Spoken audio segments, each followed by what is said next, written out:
We got on the line with Corey Wise, a native of the area who now calls Nashville home. We talked about early influences, his progression to country music, what the process was like for his latest EP, what's happening in Nashville, and what's next for this musician. You can find more conversations, food reviews, live music, and events on our website, lacrosselocal.com. I'm Amy. And I'm Brent. And this is Lacrosse Local.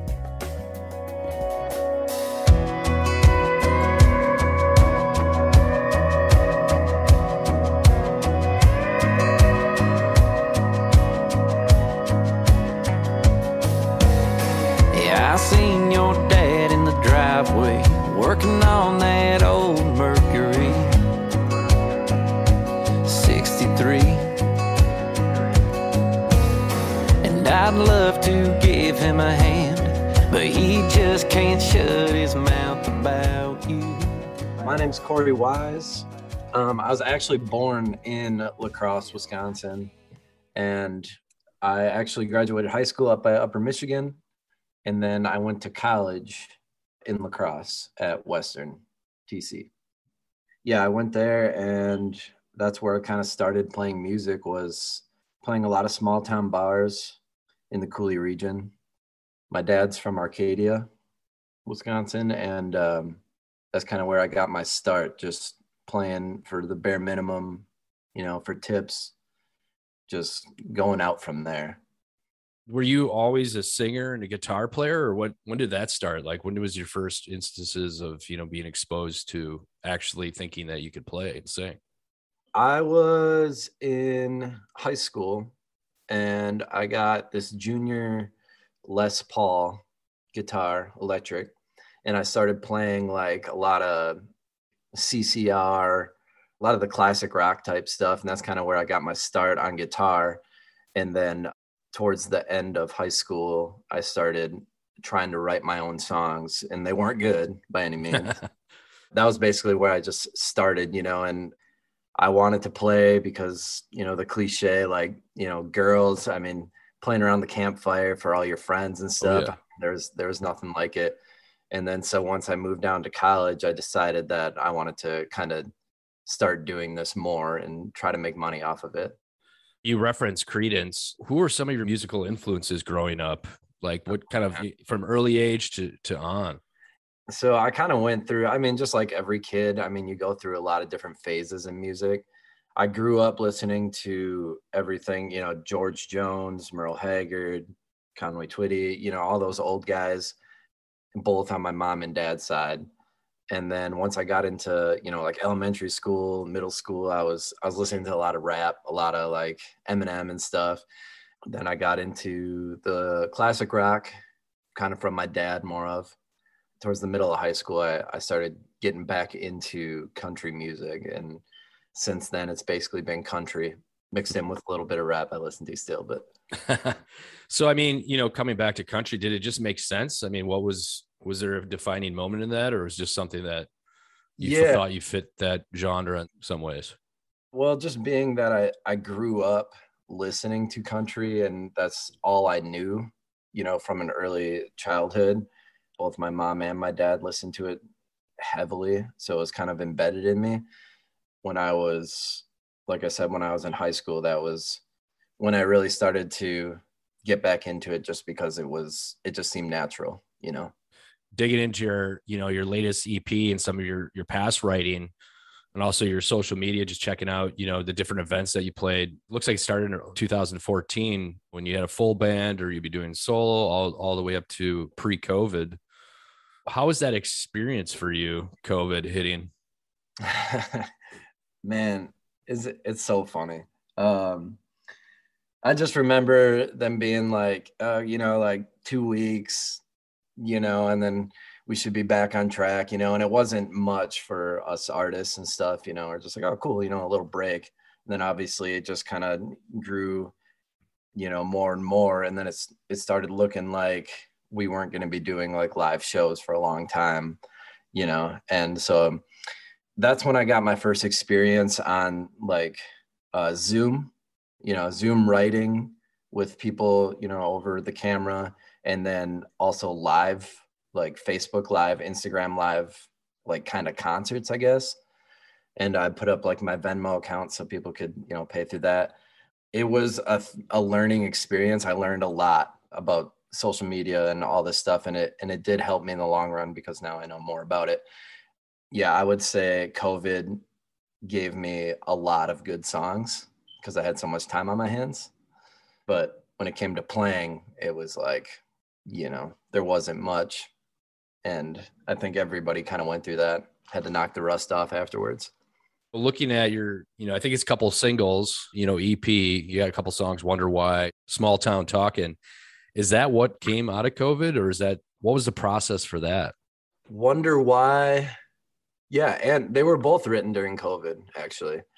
I wrote Wonder Why with Noah Hicks and Colby Williford down here in Nashville. And that was like right in the beginning of COVID. We had gotten together. I think that was my last write in person before COVID really hit. Small Town Talking was written over Zoom with my buddy Anderson Daniels, and he's from up in the cities in Minneapolis. It's like it's all they had. Keep bringing up just what we had. They speak on it all too often. I'm sick of this small town talking. I was grateful for both of those songs. I think Wonder Why may have been written, COVID or not, but Small Town Talking, I don't know if that would have been written if it wasn't for COVID, So what's happening in Nashville? Well, it's warm. Awesome. It's great down here. No, Nashville's been great. I've been down here for 4.5 years now, and I travel up there a lot to play. Since I've moved here, I've released all the music I have out. I think I've grown tremendously as a writer and an artist. I always like to say it's like a city full of best friends that you don't know yet, and because everybody's kind of doing the same thing, and you go out and you network, and it's a cool city for sure. I've definitely gotten a lot out of Nashville, and I'm kind of doing more of the independent thing versus trying to get on a label. I have some buddies that do totally independent, and they're doing great right now through being able to put out your music, by yourself on streaming platforms versus having to have a label like back in the 90s. Yeah, Nashville's great, and I'll probably be here for as long as I can see. So what's next for you? What are you excited for? Are you excited for the kind of the loosening of the ability to play and those sort of things? What's happening? Oh God, absolutely. I mean, I've been playing, but I haven't been playing like I used to, Mm-hmm. I just got out of the studio last week, and we're doing 3 songs.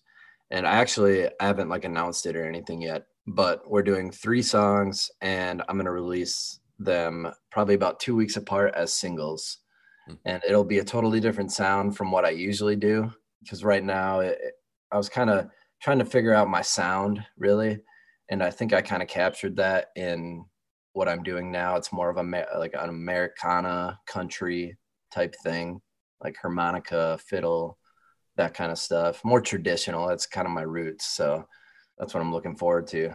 So you kind of referenced, making some pit stops back in the La Crosse County region. Are you going to be doing any shows or hope to do any shows in the area soon?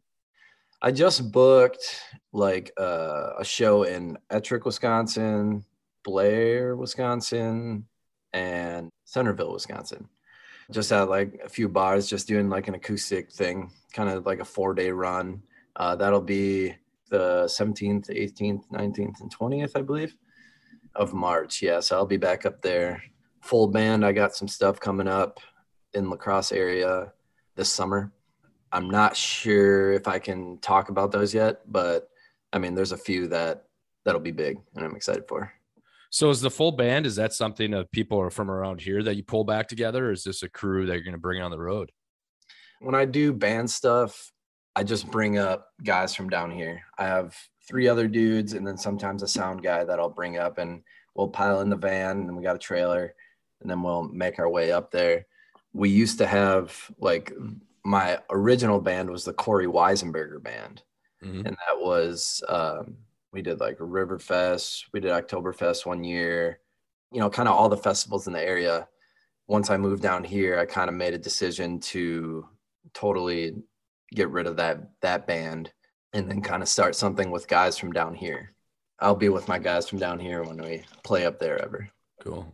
So just kind of following along with you, checking out your Facebook, you're on Spotify. What's the best avenue for people to find out more about you?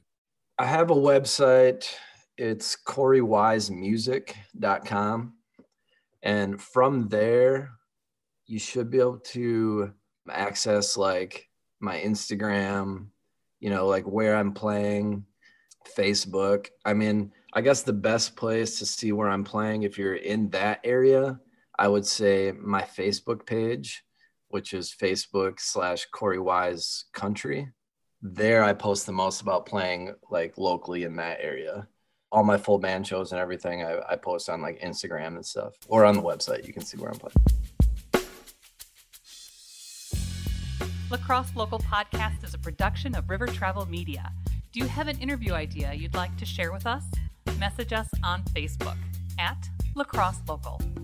Find out more about us at lacrosselocal.com, and you can subscribe to the La Crosse Local Podcast on your favorite podcast app. If you like us, rate us 5 stars. We appreciate it.